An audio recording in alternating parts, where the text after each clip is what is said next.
महाकाय सूर्यकोटि समप्रभ निर्विघ्नं कुरु मे देव सर्वकार्येषु सर्वदा।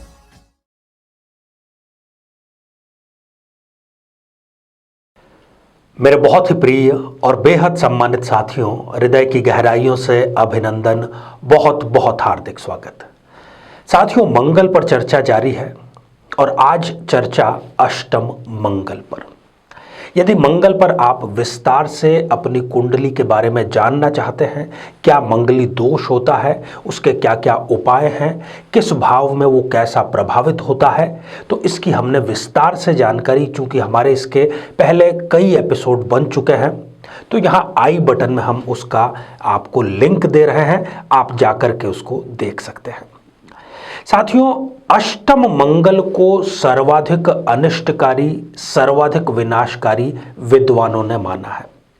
आज हम चर्चा करेंगे उसके एक और पक्ष पर। आप भी अपनी जन्म पत्रिका लेकर के बैठ सकते हैं और उसका विश्लेषण स्वयं कर सकते हैं। साथियों, इस पर हम चर्चा करें इससे पहले एक बेहद ज़रूरी सूचना कि हम हमारे प्रत्येक एपिसोड के अंत में किसी न किसी जातक के प्रश्न का उत्तर देते हैं और ये प्रश्न हमें प्राप्त होते हैं आप लोगों के ही द्वारा YouTube कमेंट के माध्यम से। जब भी आप अपना कमेंट लिखें, उससे ठीक पहले हैशटैग आचार्य चंद्रकांत इस शब्द का प्रयोग ज़रूर करें और साथ ही बेहद आसान सा प्रश्न जो इसी एपिसोड के अंत में आपसे पूछा जाएगा, इसी एपिसोड से संबंधित होगा, उसका सही उत्तर साथ में लिख करके ज़रूर भेजें। साथियों, हमारा ये प्रयास रहता है कि अधिक से अधिक दर्शकों की समस्याओं का निदान कर सकें, उसका समाधान कर सकें, और इसी उद्देश्य से अब हम प्रति माह अंतिम रविवार को लगभग 12:15 बजे दोपहर के आसपास आपके समक्ष लाइव उपस्थित होंगे। आप कमेंट के माध्यम से अपने प्रश्न पूछ सकते हैं।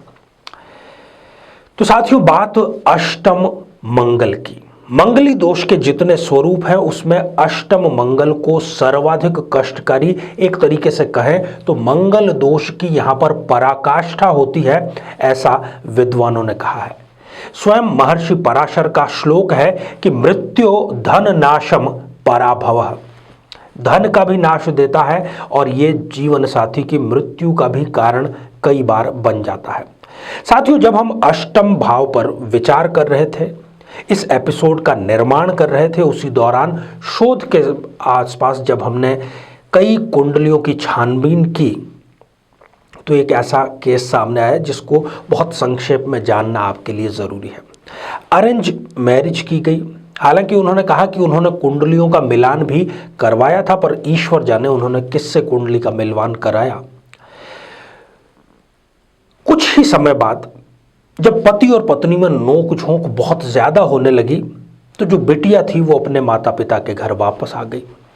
और जैसा कि भारतीय समाज में आमतौर पर होता है, पिता ने उनको कहा कि नहीं बेटा, अब ये तुम्हारा घर नहीं है, तुम्हारा असली घर तुम्हारा ससुराल है, तुम वहां जाकर के रहो। बेटी नहीं जाना चाहती थी, परंतु उसको जबरदस्ती भेज दिया गया। कुछ समय बाद में उन पति पत्नी के बीच में इतनी हिंसक झड़प हुई कि वो बेटिया अपनी दाईं आंख को, उसकी रोशनी को हमेशा हमेशा के लिए गंवा बैठी और अब वो अपने मायके में है।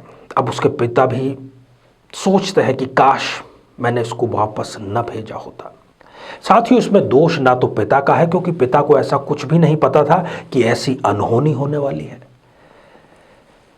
अगर दोष किसी का था तो वो दोष था अष्टम मंगल का, और दोष था उस ज्योतिषी का जिसने ठीक से मिलान नहीं किया। तो आइए साथियों, जन्म पत्रिका के माध्यम से हम अष्टम मंगल के बारे में और थोड़ा विस्तार से जानने का प्रयास करें। साथियों, ये आप जो स्क्रीन पर जन्म पत्रिका देख पा रहे हैं, ये जन्म पत्रिका किसी भी लग्न, किसी भी राशि की हो सकती है। अब आप अष्टम भाव पर दृष्टिपात कीजिए। यदि इस अष्टम भाव में मंगल विराजमान है तो ये जातक या जातिका मंगली हो गया, परंतु इतना पर्याप्त नहीं है। इसमें कोई डरने की आवश्यकता नहीं है। डरने की आवश्यकता तब है यदि इस भाव में मंगल देव शुक्र या गुरु के साथ में युति करके विराजमान हो, या फिर इस कुंडली में कहीं पर भी बैठे हुए शुक्र या गुरु सीधी अपनी दृष्टि मंगल पर डाल रहे हो। कैसे वो संभव है? यदि कुटुंब भाव में ही गुरु या शुक्र में से कोई एक या दोनों विराजमान है तो उनकी सीधी सप्तम दृष्टि अष्टम भाव पर पड़ रही है।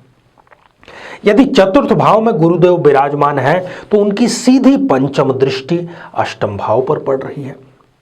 यदि गुरुदेव द्वादश भाव में है तो उनकी सीधी नवम दृष्टि अष्टम भाव पर पड़ रही है। और अष्टम भाव जो है वो विघ्न का कारक होता है, बाधा का कारक होता है, अनिष्ट का कारक होता है। और यहां पर बैठा हुआ मंगल फिर ये सारे कार्य दाम्पत्य जीवन में और दाम्पत्य जीवन में हिंसा का यहां पर समावेश करने के लिए पर्याप्त है। ऐसा जो जातक है उसके जीवन साथी का दोनों का जो शारीरिक आकर्षण है वो एक दूसरे से बहुत जल्दी ही समाप्त हो जाता है और उसका स्थान ले लेती है आपसी हिंसा।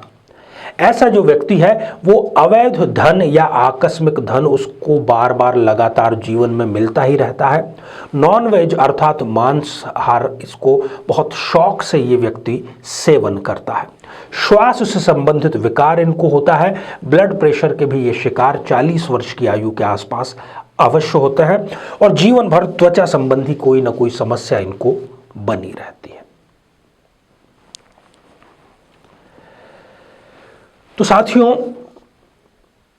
अष्टम भाव में जो मंगल है वो किस प्रकार की दर्दनाक पीड़ादायक स्थिति का कारण बन सकता है, इससे बचने का एकमेव और एकमात्र उपाय है वैदिक रीति से ठीक प्रकार से विद्वान की सहायता से कुंडली मिलान करना।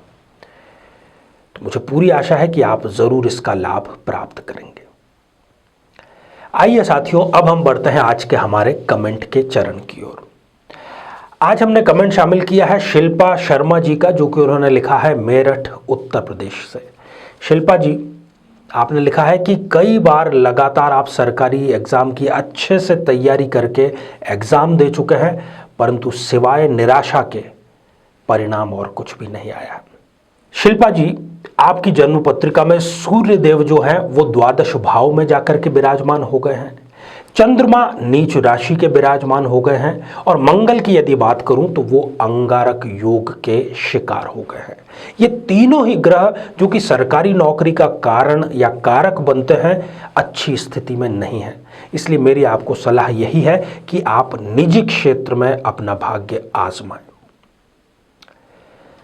आइए साथियों, अब हम बढ़ते हैं आज के हमारे प्रश्न के सेक्शन पर। आज हमने बात की मंगल की, तो आज हमने मंगल को किस भाव में विराजमान होने की बात कही, उस भाव का नाम आपको लिख करके भेजना है। साथियों, आप सभी स्वस्थ, समृद्ध और शांतिपूर्वक जीवन व्यतीत करें। नमस्कार। जीवन में किसी समस्या का सामना कर रहे हैं, जैसे कि शादी में देरी होना, पति पत्नी में मनमुटाव या तलाक तक की नौबत आ जाना, संतान का प्राप्त न हो पाना, नौकरी या धन प्राप्ति में बाधा आना, जीवन के प्रत्येक क्षेत्र में किसी न किसी प्रकार की बाधा आना, तो आज ही अपनी जन्म पत्रिका का संपूर्ण विश्लेषण करवाएं और पाएं समस्या से सदैव के लिए मुक्ति।